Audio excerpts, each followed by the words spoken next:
కేంద్ర సహాయంపై 2-3 రోజుల్లో స్పష్టత వస్తుందని తెలిపారు కేంద్ర మంత్రి సుజనా చౌదరి. హోదాను మించిన ప్యాకేజీని కేంద్రం సిద్ధం చేస్తుందని, రాష్ట్రానికి మంచి జరగబోతున్నట్లు సిగ్నల్స్ వస్తున్నాయన్నారు. ప్యాకేజీతో పాటు ప్రత్యేక హోదా సాధించేందుకు కృషి చేస్తున్నట్లు చెప్పారు. ఆంధ్రప్రదేశ్కు కేంద్రం ప్రత్యేక ప్యాకేజీ ఇస్తే హోదా నిరాకరించినట్లు కాదన్నారు కేంద్ర మంత్రి సుజనా చౌదరి. కేంద్రం ప్రకటించే ప్యాకేజీపై త్వరలోనే స్పష్టత వస్తుందని చెప్పారు. 2014-15లో పాత ఏరియర్స్ చాలా వరకు అన్ని రాష్ట్రాలు కూడా వదిలేశారు. మనకు 3,500 కోట్లు ఎక్స్ట్రా మనం తేగలిగాం. సో మనకి ఏం జరుగుతుందంటే పాజిటివ్గా వాళ్ళ దగ్గర తీసుకున్నాక రాని డెఫినెట్గా మనం అడగాలి. Ambition is not a crime. We have to continuously work hard to reach our goal. అది చేస్తూ ఉన్నాం. ఎక్కడ ఏమీ కాంప్రమైజ్ కావట్లేదు. బల్ల కొద్ది చెప్పగలను. డెఫినెట్గా సెంట్రల్ గవర్నమెంట్ మీద పెట్టవలసిన డిమాండ్ మేము కంటిన్యూస్గా చేస్తూనే ఉన్నాం. ఇంకా అనేక విషయాలు మనకి అన్సెటిల్డ్గా ఉన్నాయి. అవి కూడా ఒక వారం రోజుల్లో ఒక సుమారుగా సొల్యూషన్ వస్తున్నాను. రాష్ట్ర విభజన సమయంలో కాంగ్రెస్ పార్టీ ప్రత్యేక హోదాను చట్టంలో పెట్టకపోవడం వల్లనే ఈ సమస్యలన్నీ ఎదురవుతున్నాయన్నారు సుజనా చౌదరి.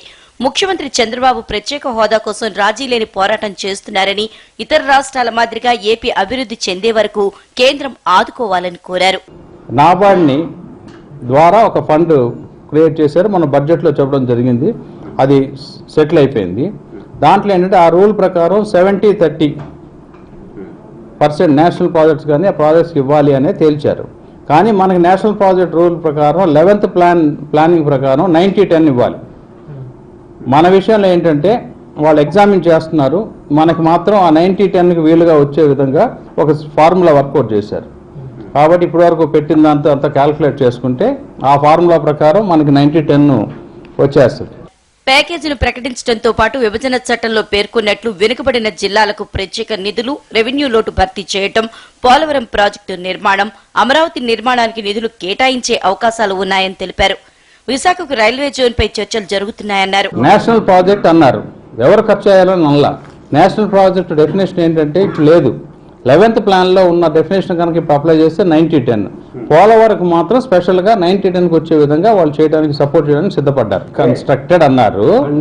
బట్ ఫండింగ్ గురించి యాక్ట్లో ఏం మాట్లాడలేదు. నేషనల్ ప్రాజెక్ట్ అన్నారు. Anyway that is debatable. కట్టేస్తారు ఎవరైనా సరే, ఇవ్వడానికి ఏమీ అభ్యంతరం లేదు. మా ముఖ్యమంత్రి గారు అనేక సందర్భాల్లో చెప్పారు. ప్రస్తుతానికి మనకు అక్కడ నీడ్ ఏంటంటే వాళ్ళు కట్ చేసి వాళ్ళు లేట్ చేస్తారనే ఉద్దేశంతో మనం ఎమ్మడబడి వాళ్ళ ద్వారానే పోలవరం డెవలప్మెంట్ అథారిటీ ద్వారానే కన్స్ట్రక్షన్ జరుగుతూ ఉంది. రాష్ట్రంలో పార్టీలు, ప్రజలు సానుకూల దృక్పథంతో ఉండాలి అని, ఆందోళన చెందాల్సిన అవసరం లేదని స్పష్టం చేశారు సుజనా చౌదరి.